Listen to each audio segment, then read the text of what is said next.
FKC Fantasy Hour, as I can't talk. We're back.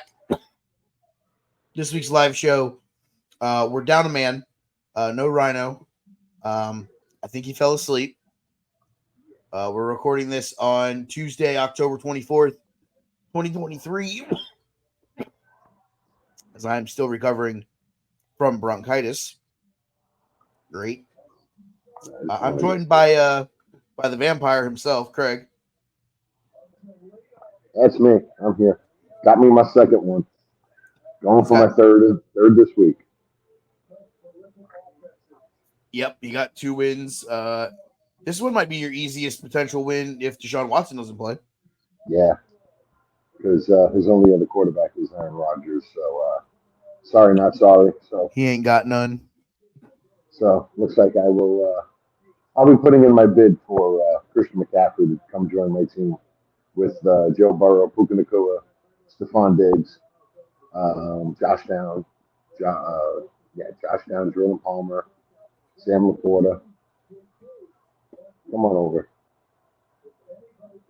So where you While going, we, Are you going WWE and muting at your cost now? yeah, I have to, dude. It's so bad, so bad.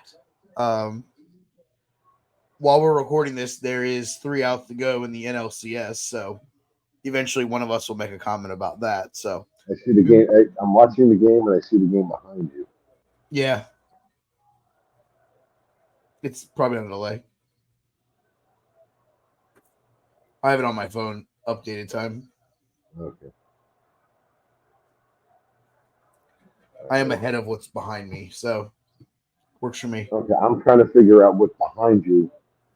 Okay. Because I have Castellanos on my TV. I got Castellanos went back to the bench, and now he just fouled the pitch off behind you.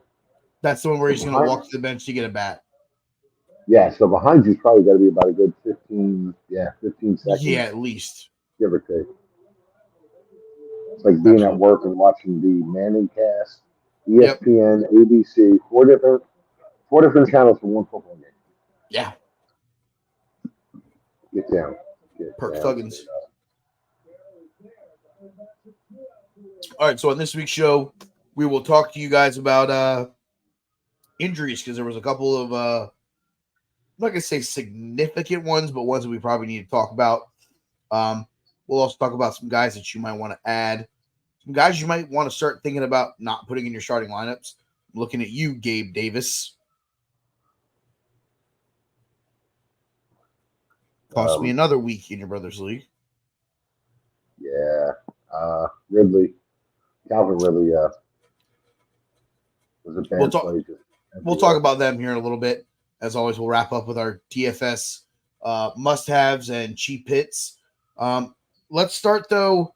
The injury reports. Like I said, it's not like significant players, but it's guys that do have some fantasy relevancy. Earlier today, the Arizona Cardinals announced Zach Ertz, strained quadricep in the loss to Seattle. He's going on injured reserve, so he's out a minimum of 4 weeks. That hurts. That does Ertz. Like I said, not a top 5 tight end, but I mean, after the top 3 tight ends, does it really matter? No. Atlanta Falcons finally put Bijan Robinson on the injury report due to a quote illness. 3 yards while being limited to 11 plays, and isn't expected to face any restrictions heading into the game against Tennessee. I feel like that's a bigger story. I feel like there's something going on there that doesn't make sense. I heard something today on the Fantasy Channel on XM that they were talking about that he was complaining about headaches on Saturday. Um, so maybe they were just monitoring him, because I think he was out there. He didn't even have. I don't even think he had a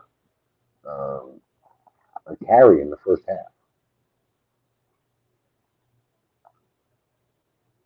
Yeah, I don't think so either. Obviously, the Chicago Bears. It looks like Justin Fields is going to be doubtful for the game against the Chargers, which means more whatever the fuck the kid's name is. Marcus Bagus or Bagnus Yeah, Magnus. the little skinny white kid with a bunch of tattoos. Yeah, Like that. fuck them. Cleveland Browns. Deshaun Watson has a From a family strain guy? of his subscapularius within the rotator cuff, according to Adam Schefter. So, that's medical terms for "ow, my shoulder hurts." Yeah, well, your scap is behind you, and it's the muscle, like your scap. Your scap looks something similar to this, and it's the muscles and everything that's all underneath. So you have to like lift, put your arm behind your back to lift up and get underneath in there, and then it's deep inside underneath there that's causing the problem. So it's this motion, and I was reading somewhere that in for a baseball player, it's like a 4 to 6 week type injury. For the Green Bay Packers, Christian Watson appeared to injure his right knee in the final drive of the 2-point loss to Denver. That might have some fantasy football implications. I have Christian Watson in one or two of my leagues, so that's something I'm going to have to keep an eye on. Houston, Tank Dell, trying to make his way back from a concussion, took place in a, quote, unofficial practice session on Monday. So that's something to keep an eye on. We've obviously talked about Anthony Richardson enough on this show. Zay Jones still questionable with his knee injury. For the Chiefs, Justin Watson is questionable. I don't think it matters. They reacquired Marquez Valdez-Scantling. I'm sorry, Mecole Hardman, not MVS. Mecole Hardman catching touchdowns. Doesn't matter. He has his 2 targets now on that team. Yep. Jimmy Garoppolo. Jimmy Garoppolo, still questionable with his injury. Backiotomy. Yep. Gerald Everett exited Sunday's contest at Kansas City due to a quadricep injury. So keep an eye on what they do. Donald Parham was a pretty good tight end option at points for them, especially in the red zone. And I'll be the one to say it right here. The Arizona Diamondbacks are officially the 2022-23 National League champions, winning 2 elimination games in the city of brotherly love. I don't think anybody saw that coming. No, but I did say here's one thing you will see coming. Fires in Philly tonight. Yeah, it was either going to be fires of celebration or fires of burning the place to the ground. Both were in play tonight. Something's gonna happen. Yeah. Let's see. For the Dolphins, nothing new there. Minnesota, nothing new there. Same with New England. New Orleans, still nothing there. Daniel Jones is questionable. Is there any way humanly possible that you bench Tyrod Taylor now? You shouldn't. But there's 45 million reasons why you will. Yes, and let's just hope that certain networks and certain people don't try to like make it more than what it is. It has. Correct. It's gonna just leave that completely out of it. You have a simple fact of yes, Tyrod Taylor looks much better in the Giants' offense. He's hitting more weapons. They're not scoring a whole lot more, but their offense looks so much better. But you cannot bench $40 million. You can't. You can't justify it. The fan base will be happy, but the ownership does not want to see $40 million sitting on your bench. It's the same reason why Sean Payton won't bench Russell Wilson. You know what? I'll be dead ass honest with you. I don't. Russell Wilson would be fucking purple at this point. He is starting to prove more and more he's nothing more than a system quarterback. And Pete Carroll got the right guy for that system and got rid of him at the right time. He looks terrible. He still does the things I watched him do for almost 10 years in Seattle. It- it's- he's just he's just not that he was borderline great at one point. He did have a couple of phenomenal seasons. Um, but he's just a shell of himself. They're looking to sell the whole farm anyway out there. The only thing is, I don't think they're going to find a buyer for him because of that contract. I mean, unless you eat a bad contract back for it. Well, if you sell your whole team and you're going to be dealing with nothing but rookies for the next 5+ years, you know, I mean, a Ryan Tannehill for Russell Wilson swap. probably yeah, that'd be a great fit for him only because of the fact that you have that beast behind you, which is what he relied on. Correct. You know, he Unless still throws. unless Tennessee decides to trade that piece off. Yeah, but then look at they got 97 fucking draft picks at quarterback on that team. So you're not going to trade for Russell, but it would be a great fit. Um, yeah, look, he still has a very very pretty deep ball. He's got a beautiful throw. Um, but still a firm believer in the woman he married destroyed the football player in him, and I'm starting to see more and more little articles here and there about how he's changed. Pittsburgh Steelers on Saturday officially put Pat Fryermuth on injury reserve with a hamstring injury. The 49ers without Debo Samuel and Trent Williams on Monday night. Looks like both of those guys are going to be heavily questionable in the game going into the game against Cincinnati. So keep an eye on that. No DK Metcalf last week for the Seattle Seahawks. He is listed as questionable right now on the depth chart, as is Zach Charbonnet. I will say this though about DK, and I said it last week. I was talking to a couple of different people about it, and I felt this was he's banged up. He's got the rib injury and the hip injury, but I'm starting to believe that that was you're not playing no matter what. You're sitting the game. He's become, I don't want to say a problem, uh, but he's a child. They know how to get under his skin. They know what to say to him. Jalen Ramsey exposed him a couple of years ago. He knew what to say just to get under his skin. And every guy that plays up against him, every corner that goes up against him will know what to do to get under his skin. And he enjoys 15-yard penalties almost every single game. I mean, because of his mouth. That was kind of part of the reason why he fell on draft boards. I thought it was because he had surgery. That didn't help, but on his knee. That didn't help but a lot of it is they thought that he was a head case. Is that people thought that he would let other people dictate his playing style. I remember a lot of teams being very scared off of, because there was a couple of games in SEC play where he would get into the verbal spats and he'd get hit with a 15-yarder because he'd be the one that would swing and hit the corner in the helmet, and they would see it and throw the flag. So the temper and the hot-headedness, I think, was another reason why he fell on some teams' draft boards. Tampa Bay Buccaneers, Chris Godwin, neck, was a limited participant on Tuesday's injury report, as was Baker Mayfield, knee injury. They're both questionable for the game this week. Tennessee may be without Ryan Tannehill.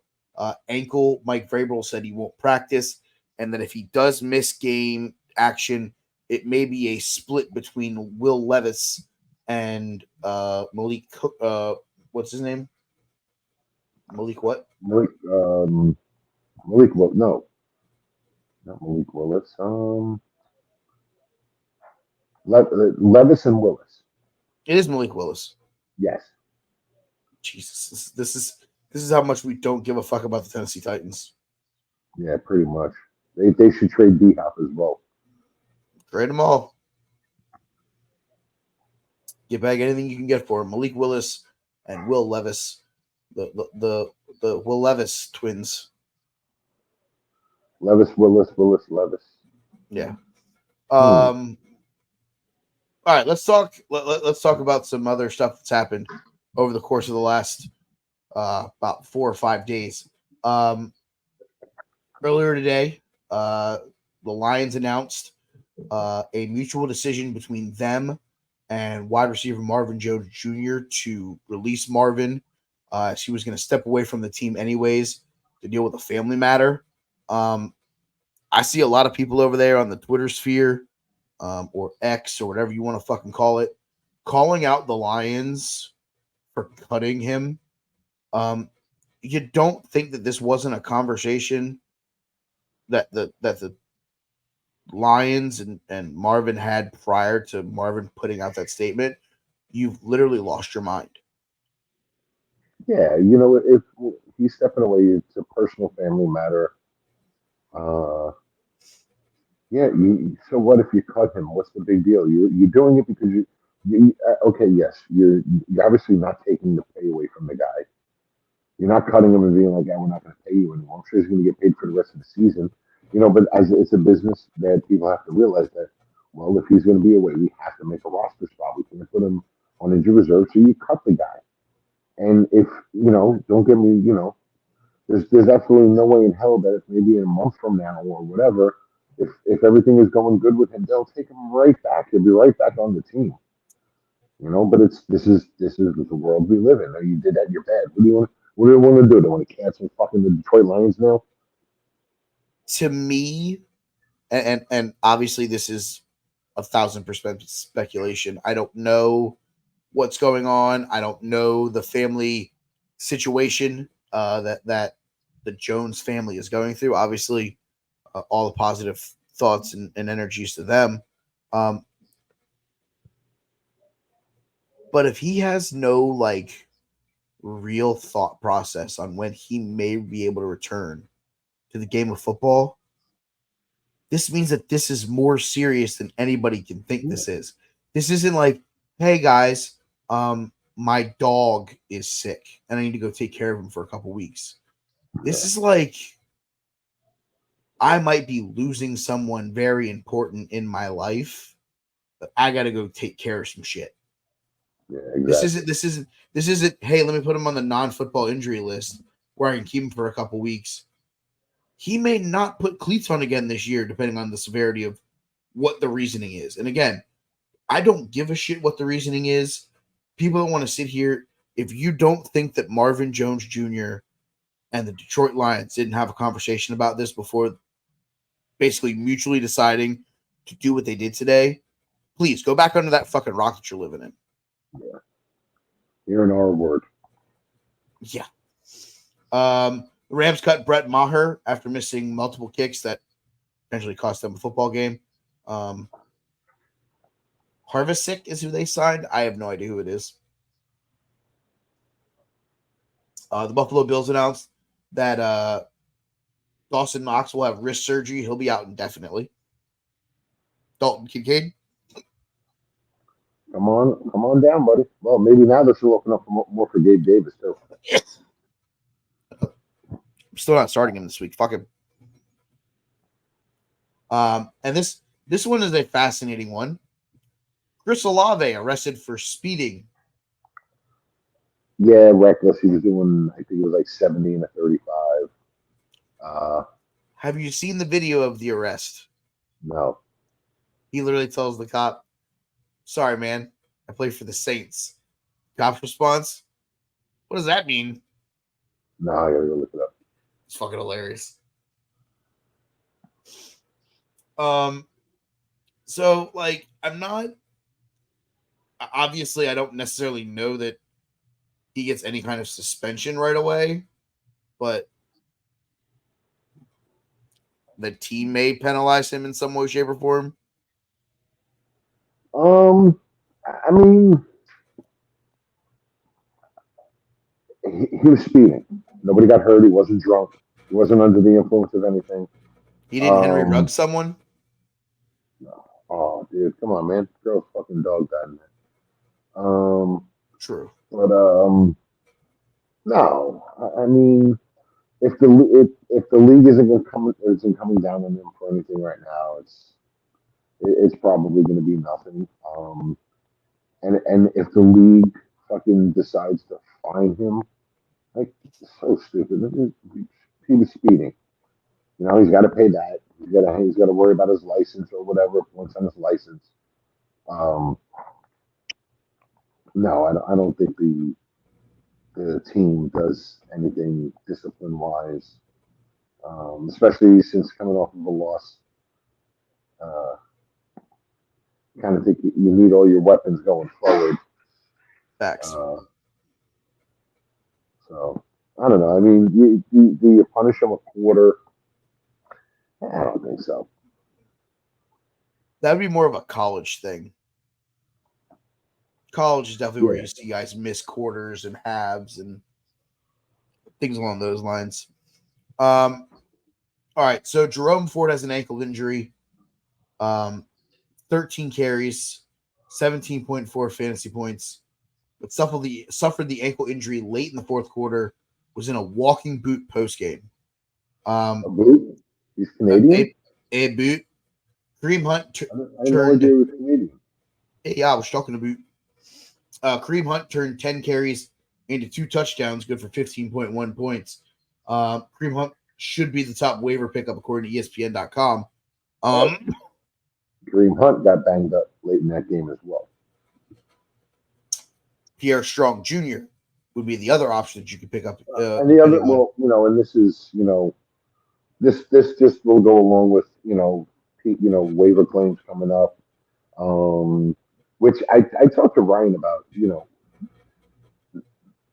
like, I guess the default is always Tuesday nights, but I think Wednesdays would be better because there's nothing reported on Tuesdays. Except for the Thursday games. No, because nobody really practices on Tuesdays. They don't start practicing until Wednesday, Thursday. So you start getting an idea of who's practicing and who's not, because it can help save making a mistake on a waiver claim. Like for those who didn't realize that Kareem Hunt got banged up at the end of that game, maybe you might want to go after somebody else if without going after an injured player. And the other thing is too, try not to give back too much because if Ford is only out for a week or two, he comes back and he gets his job back. Correct. According to ESPN.com, other top pickups, if available, Deonta Foreman of the Chicago Bears. He scored 33 points on 19 touches on Sunday. It looks like he's carving out a pretty big role. And it's going to be hard for him to give up that role because, Roshan Johnson and Khalil Herbert both really weren't doing much to, run away with the job. So Deonta Foreman's another guy you could look at. Chuba Hubbard, Carolina, 46%. He's performed well since Miles Sanders got dinged up. Week 8 matchup against the Houston Texans defense, which has allowed the 8th most fantasy points to running backs in the 2023 season. The two-headed question mark monster of the Los Angeles Rams, Darrell Henderson Jr. and Royce Freeman. Henderson was promoted after both Kyron Williams and Ronnie Rivers ended up on injury reserve. He scored 13.6. Freeman was also involved, finishing with 12 touches. Zach Evans, the rookie, was the odd man out. Henderson seems to be the guy until Williams comes back, with Freeman being the more change of pace. Yeah, and, Henderson has history with that team. So it kind of figured that he would be the guy to get the first opportunity. Yeah. Being familiar with the offense, the quarterback. I mean, that's something too. Like when you think about with running backs, he was taking handoffs from Stafford, So like you already know you got a little bit of a rapport going, you know. And he went out there, he had what, 13 carries, and he proved himself. I think he had like what, 16, 15, 16 points or something? Yeah. He had about what, 80 in a tutty or something like that, 90 in a tutty. So other quick hits here on the running back position. Ezekiel Elliott has seen 10 or more touches in 3 out of the last 5 games. He's also scored a touchdown in 2 consecutive games, even though he is in a committee where Ramondre Stevenson is still the number 1 back. Zeke's offensive production and his carries could make him an interesting flex depending on if you're in bye week purgatory. Obviously not this week. There's nobody on bye, but moving forward. Honestly, I don't want anybody in the Arizona backfield anymore. We started Keatoney Ingram this week in the Dynasty League, who scored me a whopping 0. I started him, I think, in your league, and I got the bagel. Yep. I started him in the Dynasty League, still somehow found a way to get the win. So, yeah, I don't want him. I don't want DiMarkenzo. I don't want Damian Williams. I'm good. Pass on all of them. Quarterbacks, Derek Carr. He's gonna have that shoulder and chest injury for throughout the rest of the season. I don't know that I want anything to do with him. Huh?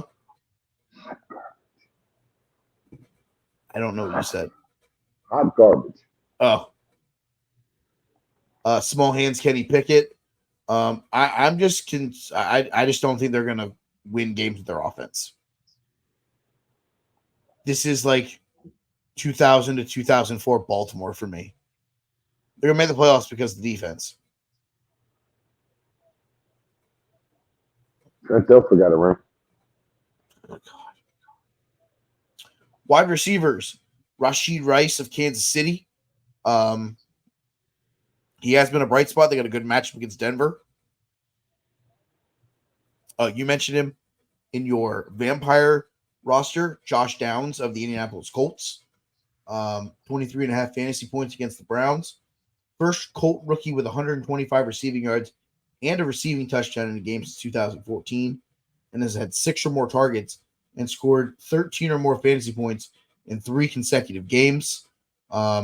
He's a name to look out for if he's available in any of your leagues. Kendrick Bourne, Jaden Reed, also guys that can be interesting plays. Tight end position, obviously Logan Thomas. He is the Sam Howell safety valve, leading to a passer rating of 117 when he's targeted.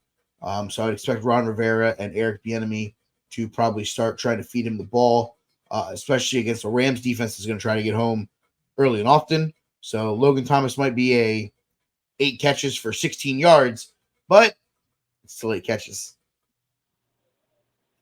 Dalton Kincaid, we also talked about Dawson Knox being hurt. He's someone to keep an eye out for. Taysom Hill's another interesting one. But he is pretty much a feast or famine for me. You might get a passing touchdown out of him. You might get a rushing touchdown out of him. You may get a receiving touchdown out of him. Or you might get. I was scrolling right now and I'm just looking at his numbers, and that's like the perfect way to describe him. He's look at 0.4, 8.7, 3.1, 3.2, 3, 12.2, 16.8. There's no the only consistency he has is 3-point games. Yes. You know, you just have to be lucky that week that you pick him up the stream, because he's not an every week player. Nope. You know, he's always going to get you great value in daily, you know, but like you said, you're either getting the 19 points or you're getting 3. So I'm good. Yeah. Next thing you know, it's like, oh, how was his stat line? He went 1 of 1 passing for 11 yards. He had 2 carries for 12 yards. He had 3 catches for 37 yards and a touchdown. And the next week it's 2 targets, 1 catch, 12 yards. Yeah, thanks. Pass. That's really where that ends that portion. Let's look at the weekly rankings. We'll start obviously the quarterbacks because those are the fun ones that we get to talk about. Let's see. Quarterbacks in the PPR. Bringing this up. All right. Number one quarterback, according to the ESPN rankings for this week. I'm so surprised. It is Patrick LeVon Mahomes II against the Denver Broncos. Shocking.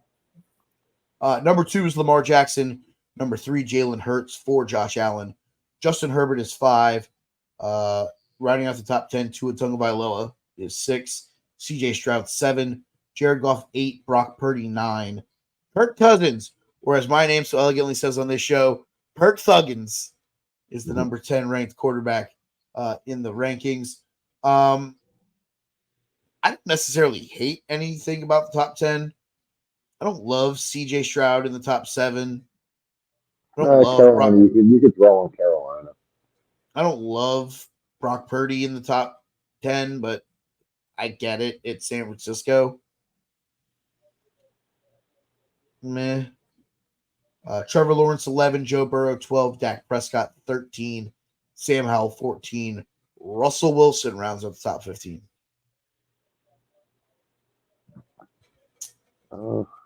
I just want people to keep thinking that Joe Burrow is not a good quarterback. That makes me happy. Yeah. No, I know, and look, what's his name? Your boy lit him up last night. So maybe they exposed something about them last Perk night. Thuggins, baby. Perk Thuggins. I mean, obviously they're gonna rank Joe out of the top 10 because he is going against San Francisco's defense. But you guys have two weeks to prepare for him. But Purdy in the top 10, there's a reason Especially why after he looked that bad against Minnesota. Yes, and Cleveland's a very good defense, but he should not have looked that bad against Minnesota last night. He still had his best weapon behind him, but their receivers are there's just too much inconsistency. Like Ayuk, yes, Ayuk should be your number one, your 20% target guy. You have a beast in Kittle, but this guy throws for 180, 200 yards a game. I mean, yes, I understand you do want to give the bulk of the ball to McCaffrey and Ketel Marte won the MVP. All right. Thank you. I called that one. And I mean, other than that, you got your standard guys in the top 10. Wilson at 15, yeah, because they're going to be playing catch up, and he's going to be playing from behind, so he's going to have to throw the ball. Exactly. Running backs, top 5. Christian McCaffrey at 1, Austin Eckler at 2, Alvin Kamara at 3, Tony P at 4, Travis Etienne Jr. in the 5 spot. I hope that this is the Austin Eckler breakout, because if he doesn't this week against Chicago, I'm done with him being in the top 5. Yeah, and he re-aggravated that ankle injury on Sunday. I'm pretty sure he did at some point in that game. No, well, I was wondering when I was flipping through and I see that what's his face? His backup. Joshua Kelly. Joshua Kelly peeled off like a 48-yarder, and then you see him just walking on the sidelines, feeling out the ankle. Mm-hmm. Here's a guy by name that you're going to put in the top 10, and Saquon going up against that Jet front four. Good luck with that, because that's what they're going to focus on and just shut him down. I love my Kenneth Walker, but I'm no fool. That Cleveland defense is for real. It is one of the best defenses in all of football. Could be in for a long day. Definitely not a daily play, but season long, obviously you're keeping him in because they get inside the 5, he's getting the ball no matter what. So, correct. Rounding out the top 15, Jahmyr Gibbs is at 6. Isaiah Pacheco's at 7. Saquon is 8. Raheem Mostert 9. Bijan Robinson at 10. Kenneth Walker at 11. Brees Hall 12. DeAndre Swift 13. Josh Jacobs is 14. And entering the top 15 for what I think is the first time in the 2023 season, Indianapolis Colt running back Jonathan Taylor. Yeah, New Orleans just isn't very good. I like Swift at 13. I get it. It's Washington. But DeAndre Swift, if he's not breaking it out from 12 yards out, it's pass to the 2 and then push for a touchdown. Yeah. But then at the same time, I'm sorry. Brotherly shove. Brotherly shove, yes. My bad. I wanted to use the correct terminology. My bad. That's on me. Anybody. But no, the thing in Philly, it's like every other week. It's either him, it's Boston Scott. It's Jalen Hurts. It's Kenneth Gainwell. It's whomever. You just got to be smart. When you put your teams together. Oh, I'm going to get that guy from that team. All right, well, great, because next week he won't be running the ball. The other guy will. Factual. Josh Jacobs also, I think, makes a lot of sense against Detroit, especially if it's Aiden O'Connell or Brian Hoyer at quarterback. Feed him the ball as much as you can. Bijan Robinson, I think that's just because of the questionable tag. Yeah, but it is still Tennessee's run defense is pretty damn good. I would put him ahead of Saquon, who's also questionable. I'd put him ahead of Mostert. New England proved this past week against Buffalo that they know how to play defense. Yeah, but you know that Belichick is going to go after Tyreek. Belichick, if he's smart, is the one who goes after fucking Tua, and let's see if that judo class really worked. That's all I heard all year was that he learned how to fall. All right. Judo chop. Yeah. Everybody was kung fu fighting. All right, your wide receivers, the top 15. Number 1 is Tyreek Hill. Number 2 is Jamar Chase. 3 is A.J. Brown. 4 is Stephon Diggs. 5 is 2 Girls, 1 Cup. 6 is Keenan Allen. 7 is the Sun God, Amon-Ra St. Brown. 8 is Devontae Adams. Adam Thielen, 9. Puka Nacua is 10. DJ Moore is 11. Brandon Ayuk is 12. CeeDee Lamb, 13. Mike Evans is 14. Jacoby Myers rounds out the top 15. I love the fact that somebody's giving Jacoby Myers some love finally. Mm-hmm. He's been solid the last couple weeks. He's seeing just about the same amount of targets as Devontae is. You want to know why? Because Devontae can't stop complaining about, everything. So, we're going to start feeding other people. No, it's because Jacoby Myers isn't afraid to go over the middle of the field anymore. No. He's taking over the Hunter Renfrow role. Where has Hunter Renfrow gone? 7th on their depth chart. Oh, okay. So he's behind the backup Hunter. Yeah. I'm not really surprised at anything in the top 8. I do love the fact that at 9 they have Adam Thielen. About time somebody put some fucking respect on that name. Well, on a winless team. On a winless team, that guy is doing what he's doing. On a winless team, the guy's getting 15 plus targets a game. It's insane. Love it. Love it. I got him on like 3 teams. Yeah. Puka's in Puka. I mean, it's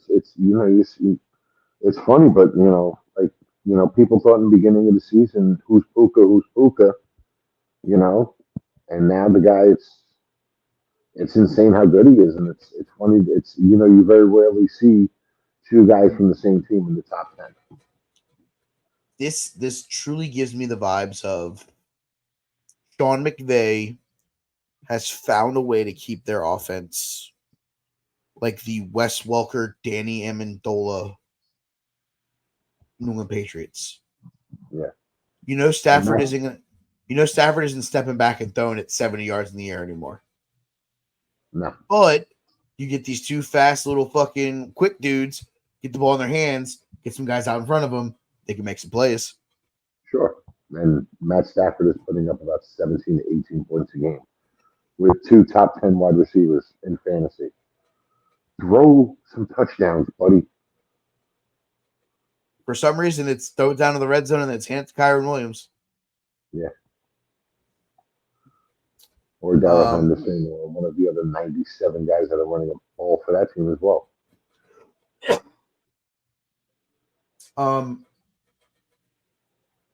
A name that I want to mention, sitting at 24, because he is playing his old team, and if he can find a way to get in the end zone, would be a very interesting name, is Hollywood Brown.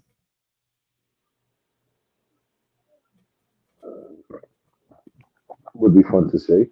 I want to see him score on them so bad. Because I know he feels slighted for the way that he left. Well, he left on his own. But I'm saying it's because he didn't think that he could win with Lamar. Yeah. And well, Lamar still hasn't won. And neither has he.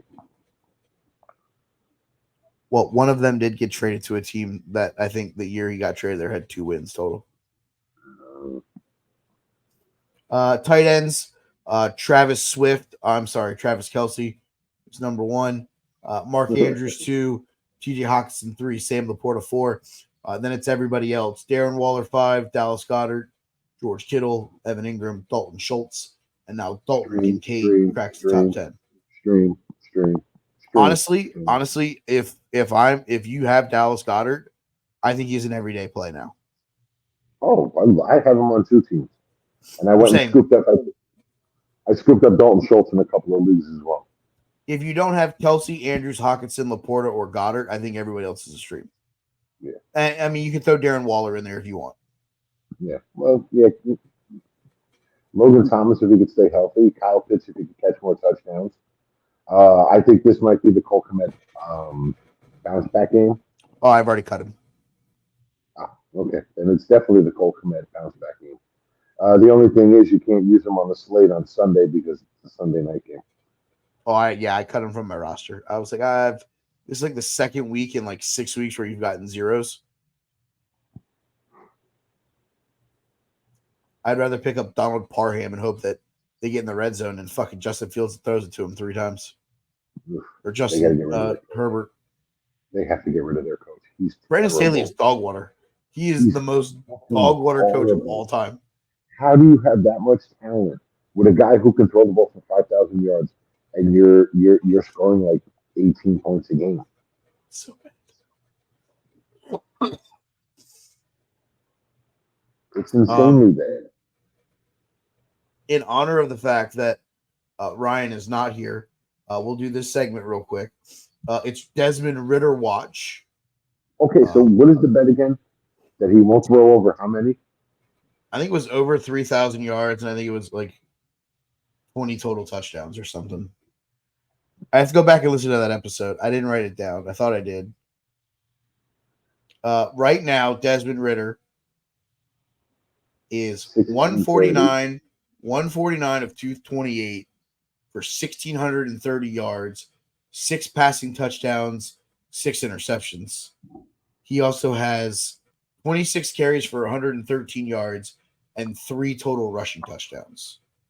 So now is the 20 touchdowns total? Yes. Okay. Total touchdowns. He's got 9 and he's halfway through, so I don't think he finishes the year as starting quarterback.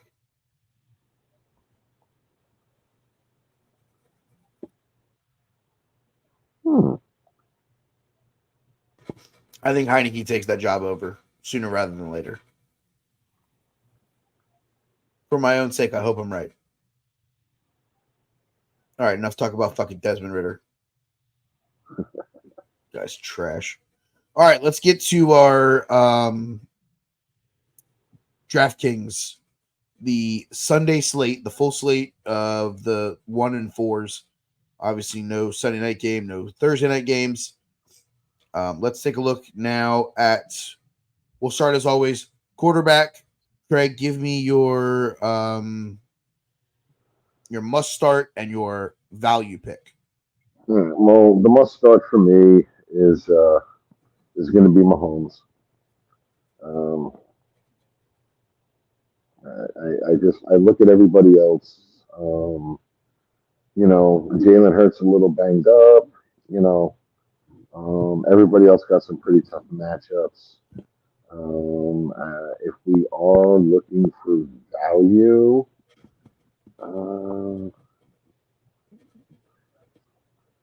I know the matchup is great, but Kenny Pickett is only 4,900 against one of the worst pass defenses in the league. You spend down, but here's the thing, and I'm looking at Pickett right now. His highest point total has been 18.5. That's a problem. You better make that money up you better make those points up somewhere else. Yeah. Where I'd rather pay down for like a receiver, my third receiver at a much cheaper price. Yeah. My must start this week. He had a big week last week. I think he has the most favorable matchup out of the teams out of the top tier guys. That is Lamar Demetrius Jackson against the Arizona Cardinals. Yeah, Arizona's just not good. No. As for depth, there isn't a lot here that screams, hey, pick me. Mac Jones coming off of his 20-point game. I don't know that he can do it back-to-back weeks. He does have a pretty good matchup against Miami. If they get out to a big lead, I could see him throwing some late garbage. But I can also see him getting pulled in that game. Tyrod Taylor, 5,300. If Daniel Jones doesn't play, is an interesting play against the Jets. God, this is awful. Yeah. That's why, you might have to pay up for one of the top two. And then, because I can't even tell you to take Joe against San Francisco or Gino against Cleveland. No, I wouldn't even recommend Gino against Cleveland. Honestly, it might, just for a value pick, it might be Jordan Love against Minnesota. Yeah, Jordan Love could start throwing the ball for more than 200 yards.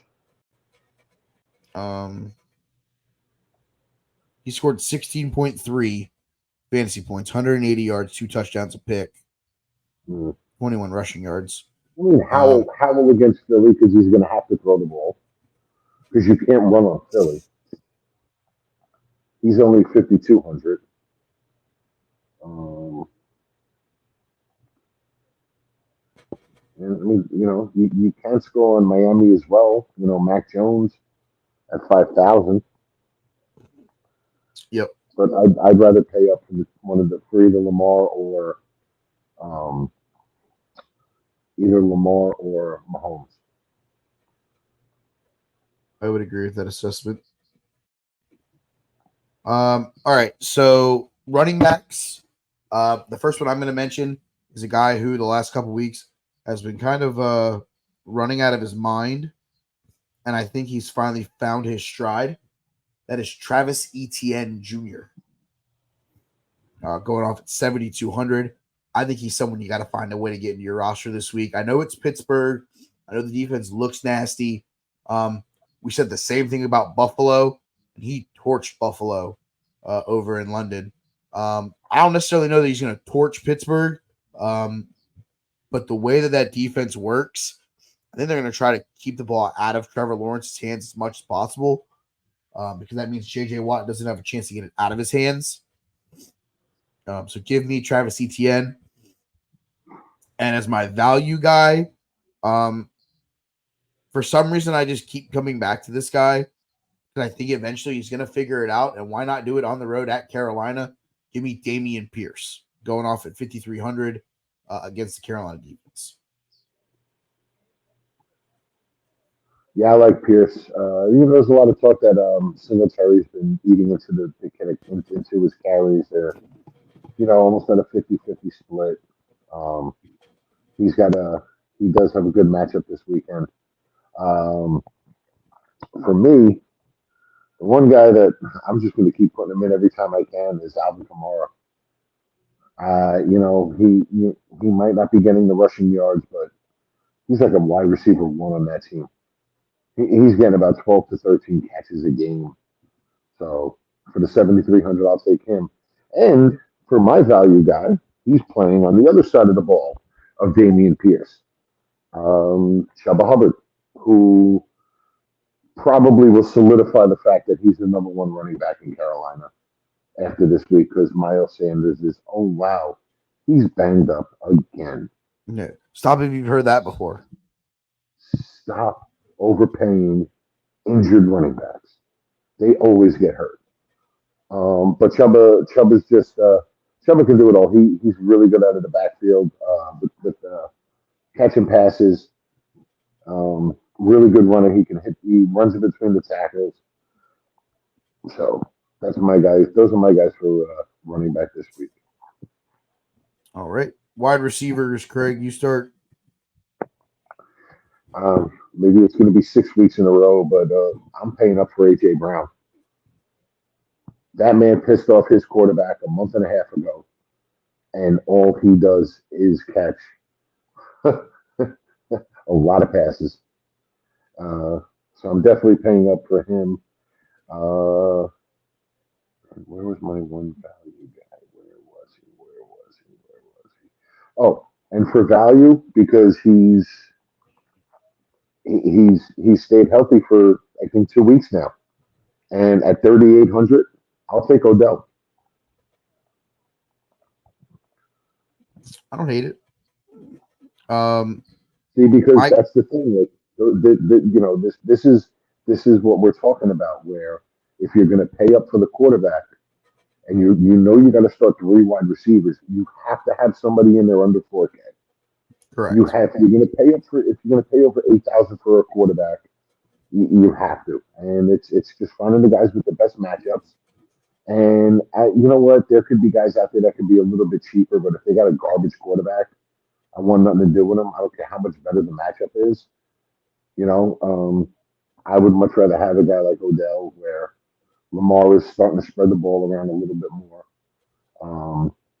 He's got a great matchup this week. I like it. Wide receiver wise for yours truly. My guy that I feel like I have to start this week. I'm gonna homer it up here because it's kind of what I do. Just get him the ball because he's always fucking open.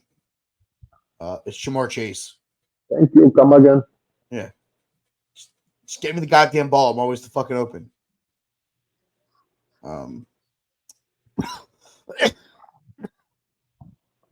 So give me Jamar. God damn it. Goddamn bronchitis. My value pick, 4,700 against the Miami Dolphins, Kendrick Bourne. I also like Nico. I also like Nico Suave, Nico Collins of the Houston Texans against Carolina. He's going off at 5,500. So I like both of those. And pay attention to what's going on with Seattle,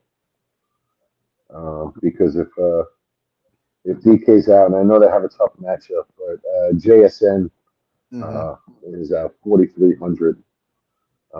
I would not pay 6,800 for DK if he was 100% healthy going into this game. No.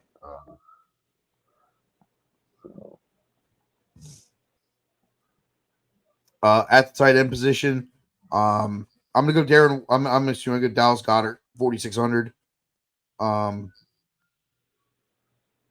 If you need a weekly stream,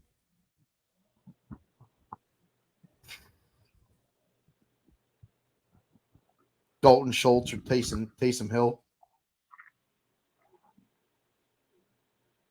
Maybe Hunter Henry.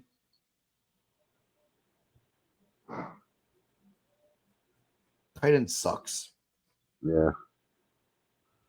Well, the one guy that I like again this week, and he's not heavily priced, and he's getting heavily targeted over the last 2 weeks, is Darren Waller. He's just getting peppered. Yeah, because he's a backup quarterback safety valve. So if Tyrod Taylor plays, I fire him up. Absolutely. And it's funny that Goddard is cheaper than him. And for value, Hunter Henry, 3,700. He lit up the Dolphins the last time he played them. Yep. What did he have? Just don't say Foster Moreau. He might drop it. 6 for 52 and a tutty. Some cheap value, Tyler Higbee. He hasn't been targeted as much lately. Yeah, the veteran, so 3 targets. He's 3 targets in 3 straight games. And with Ertz being out, McBride is only 2,800. He was an interesting name that I was thinking about. Yeah. Defensively, the most value pick to me is probably the Green Bay Packers at 2,700 against Minnesota. Yeah. But I would almost pay the extra 1,000 to have New Orleans against Indianapolis and Uncle Rico, or pay $600 more to have Houston against Carolina. Pittsburgh at home against Jacksonville might not be all that bad either. At 2,900. I might pay the extra 300 and take Cleveland. I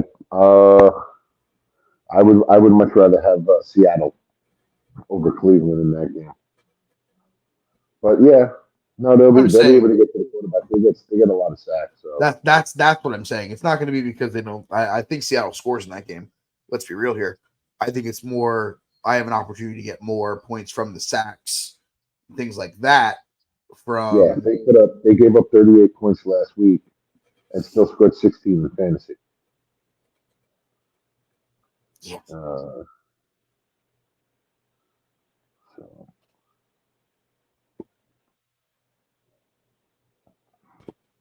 Ooh.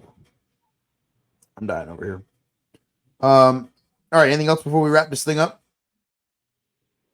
No, just I'm gonna go on Sleeper real quick, and I'm gonna read off the trends of ad drops, and I want you to tell me what you think of the players that are trending on Sleeper right now. Number 1 trending upward, plus 734,000 ads. Dalton Kincaid. Yeah, if you need a tight end, he's now the everyday tight end 1 for quite possibly one of the best quarterbacks in all of football. One of the quarterbacks that loves the tight end. Number 2, plus 678,000 is Taysom Hill. No shot. 2 boomer bust. Not wasting it. Let somebody else waste a pick on him and see what they drop. He'd probably be better. I agree. Number 3 is Darrell Henderson. Yes, he's definitely worth the ad. He's familiar with the offense. Got the bulk of the carries last week.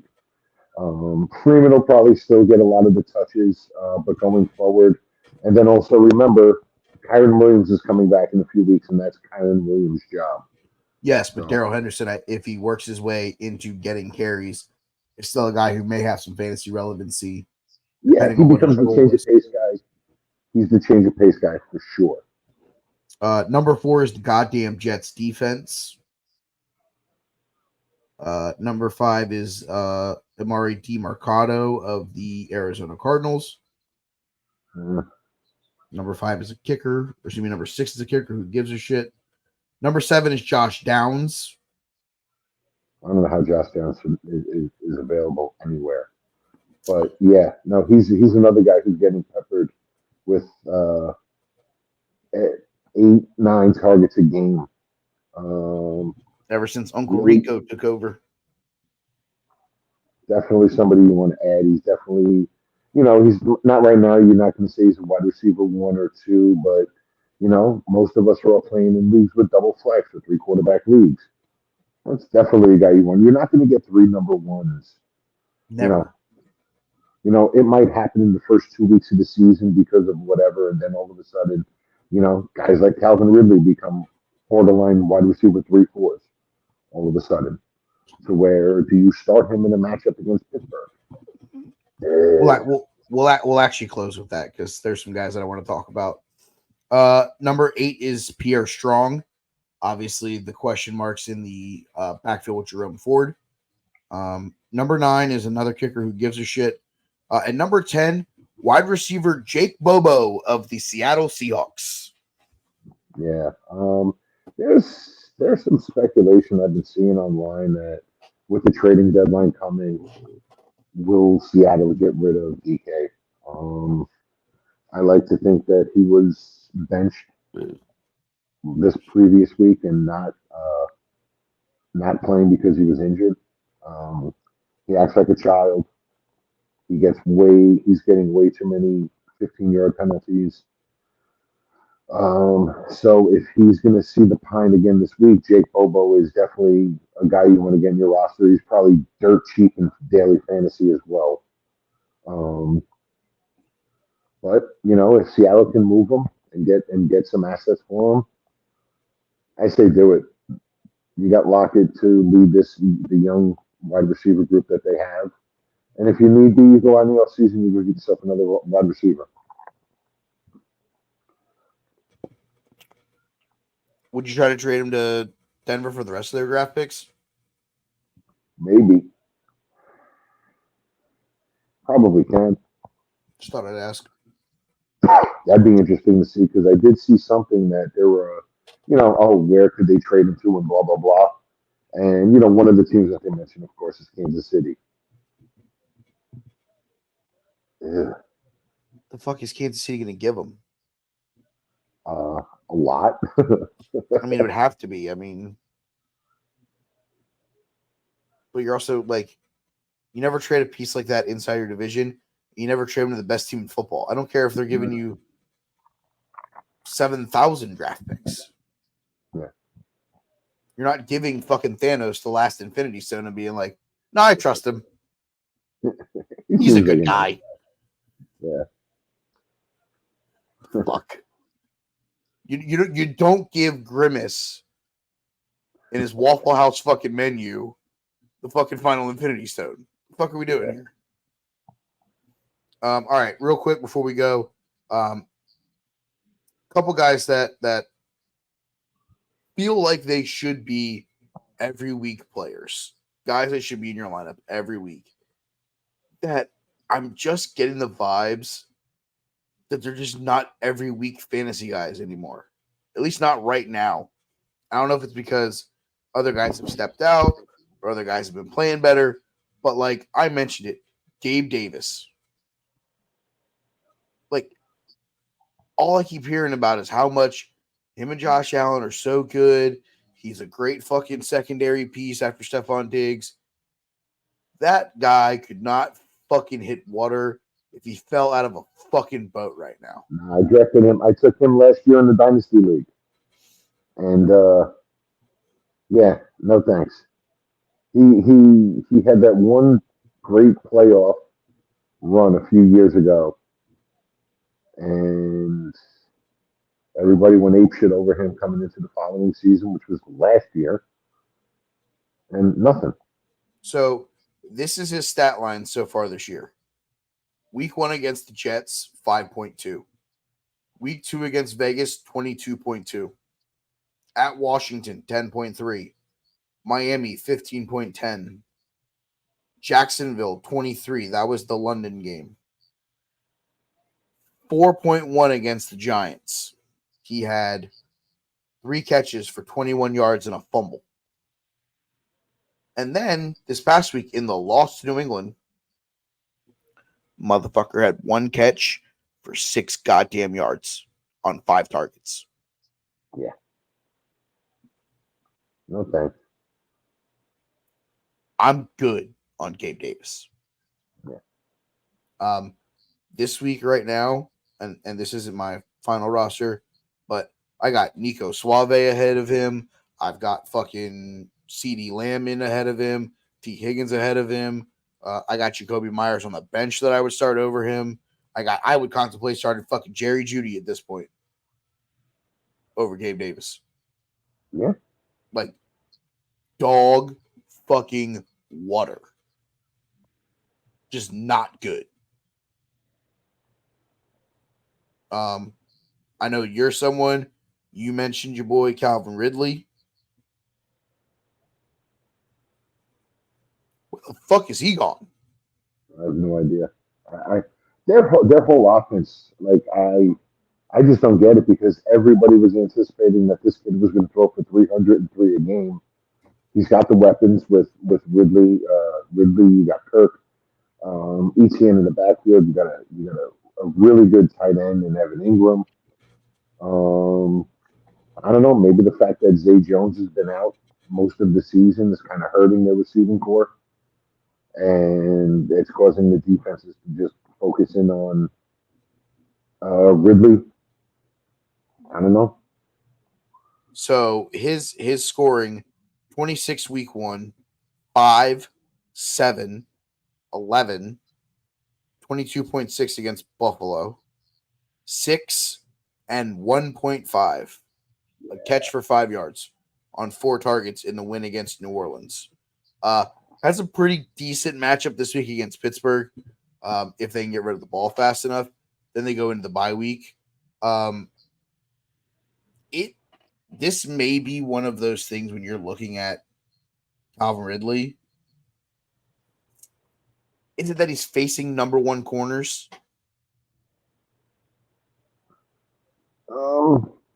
I mean, did he was that before Tre'Davious White got hurt?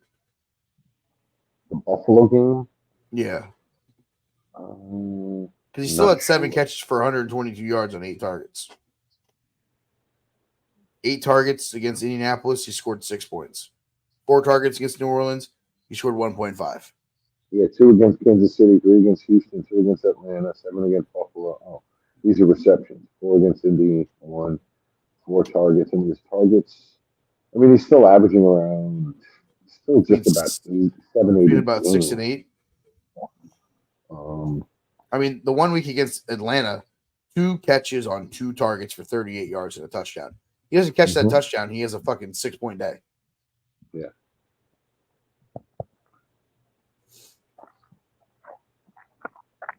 It's not good. No, but I think that might just be a complete and total offensive thing, and not just him. You know, yeah, if he's going against them, if he's going against their number 1 corners, that's a big difference. But this offense and Mbop doesn't look the way he did last year. No, not at all.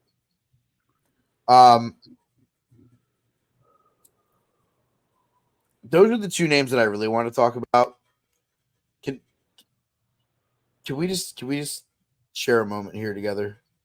And I really wish that Ryan was on this show right now so he could enjoy this moment with us.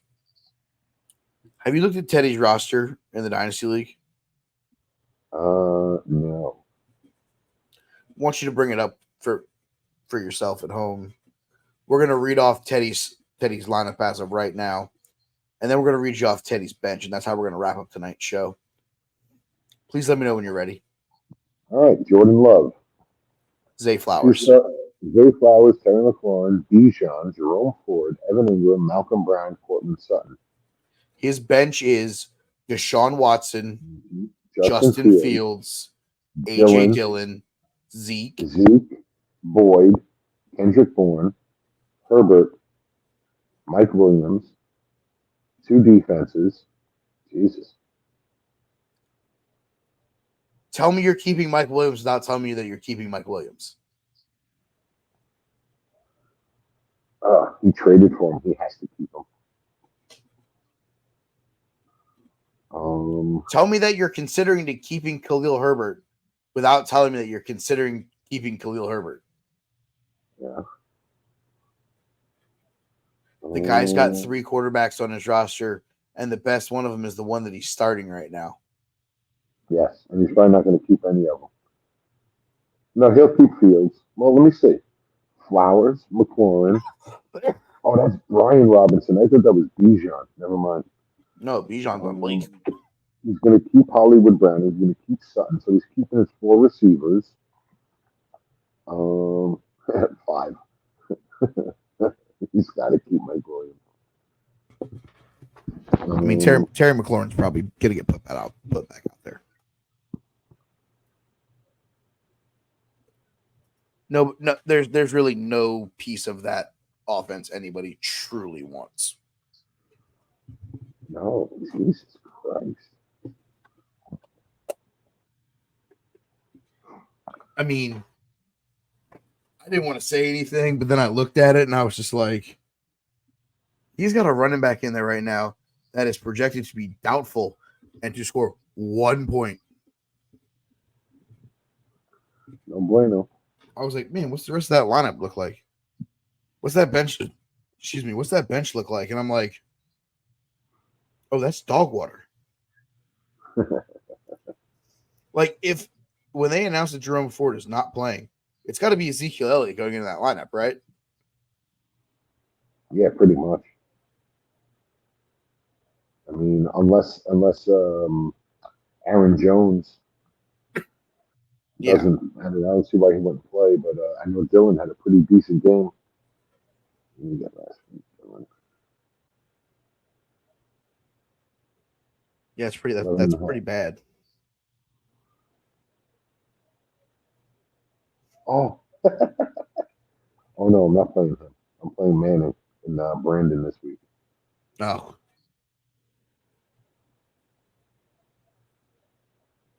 All right. Well, this is the week that Manning's not going to want Justin Herbert to go off. Oh yeah, because it's the week that he plays you. Oh, they're starting Trevor Lawrence, Chase Higgins, Breece Hall, Rashid White, T.J. Hawkinson, Ramondre, Michael Thomas, Dustin Hopkins, and Miami's defense. With Gabe Davis, I would start in Jigba. Yeah, I mean, if DK doesn't play, absolutely. Yeah. Oh, now I really got to set a good lineup against them. I have Ryan this week, so that should be a lot of fun. I was hoping to come on here and shit talk with him for a little while, but he fell asleep, so that didn't happen. No. I have Teddy in your league. The 2 quarterback league. The league that I only lost by 7 points, and I didn't start a second quarterback.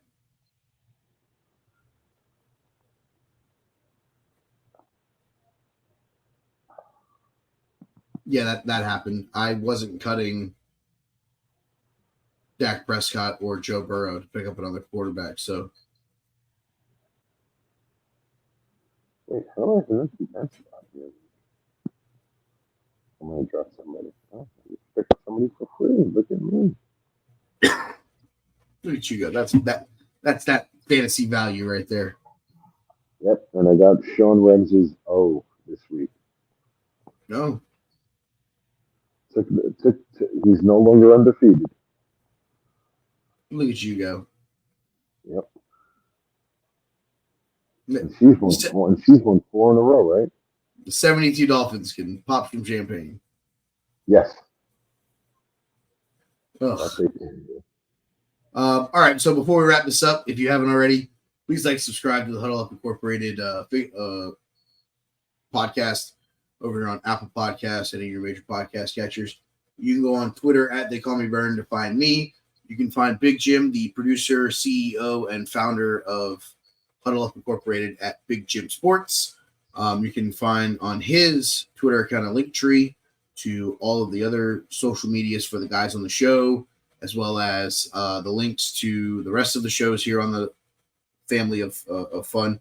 5 for Fighting with yours truly, and 1 with Ernest, 5 Observations with Jim. Obviously, the Huddle Up show that was earlier today. That'll be posted up in the morning. But other than that, guys, that's all we got for you this week. Until next week, we hope that your fantasy dreams become reality. The start of the playoff push is today. Got to start winning matchups. Find your value. Stay the course. Best of luck. We'll see you next week on the FKC Fantasy Hour. Later.